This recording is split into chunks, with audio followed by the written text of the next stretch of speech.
So Marilyn, here we are today, and I'm absolutely delighted to welcome you and hear your story, listen to your story about your miracle, your healing miracle.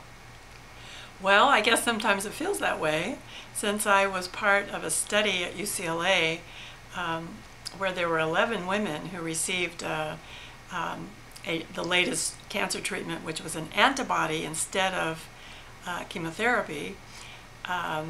I'm the only surviving one. So yes, I think it is a very miraculous story, which started because I was working so hard I never took any time off.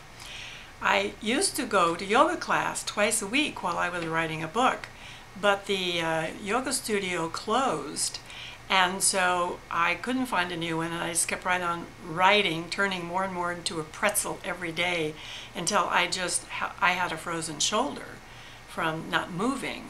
And so I was not surprised when I ended up with breast cancer, not the least bit, because I knew exactly how I got it. And so it was an interesting journey trying to figure out what kind of treatment I would or wouldn't take.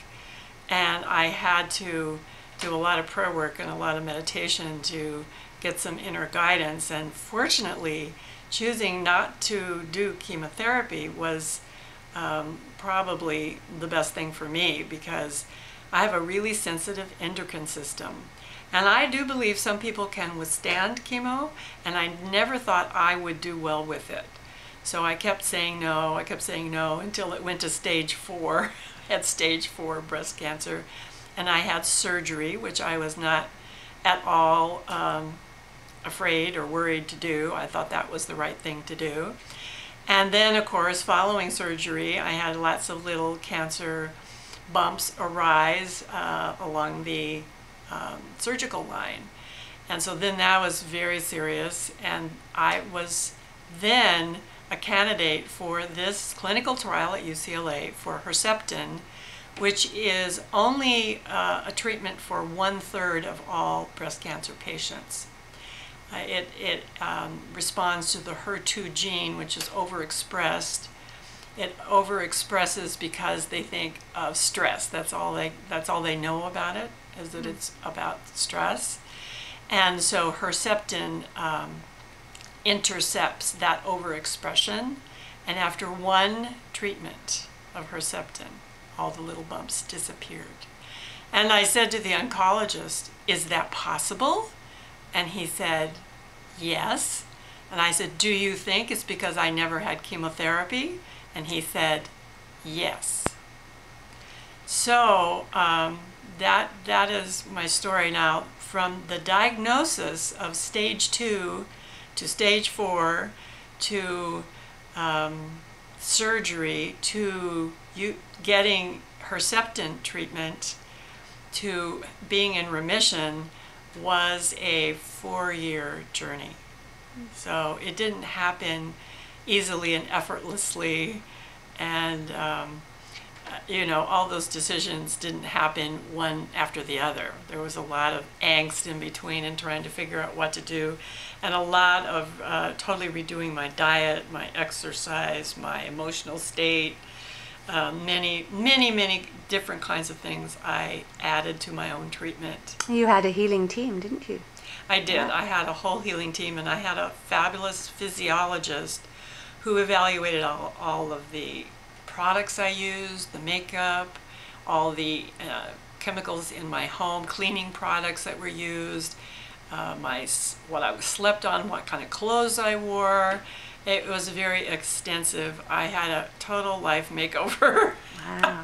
And you worked with Valerie Hunt too, didn't you? And all that time I was being monitored by Dr. Valerie Hunt. I continued to take Herceptin for 5 years after my first miracle treatment, until Dr. Hunt said all the HER2 genes are killed. They're gone out of your body.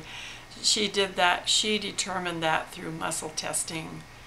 And so I've not had any treatment now for 11 years. 11 years. Yeah. And since then, it seems like you've taken off. You're busy, you're active, you have a whole church community. I was able to restart my career. For those 4 or 5 years that I was dealing with cancer, I didn't work at all. Yeah, of course. Yeah. And how do you feel now? I mean, you look fabulous, Marilyn. Well, I feel good. I know I need to exercise more, that's for sure. Yeah. Yeah. And play more? I am definitely LDD in terms of play. Like I said, when Susan was coming to do the play workshop, I said, I have to work at finding time to play. It's like, that's not a really good idea to work, to go to work to try to play. So I like to work and I like what I do. So it takes discipline to go and play sometimes. I don't believe we live in a playful culture. I don't think that the U.S. culture is playful. It's work-oriented. And you are doing a lot with your congregation to help change that, aren't you? Yes, yes, I am. You are. So give me one thing you're going to be doing in the next few days to change that for yourself. Well, I listen to a lot of really beautiful music, and I have a trampoline that I jump on, and a chi machine. And I find that even if I can't take a really good exercise period, if I do those 2 things, I can make sure that my circulation is going, and those things are fun. Fantastic. Marilyn, thank you so much. So this is Reverend Marilyn Miller from the Center of Spiritual Living, Ojai, California. Thank you, Really Susan. appreciate you. And you are a miracle in the lives of many people, so we're really grateful to have you. Yes, thank you.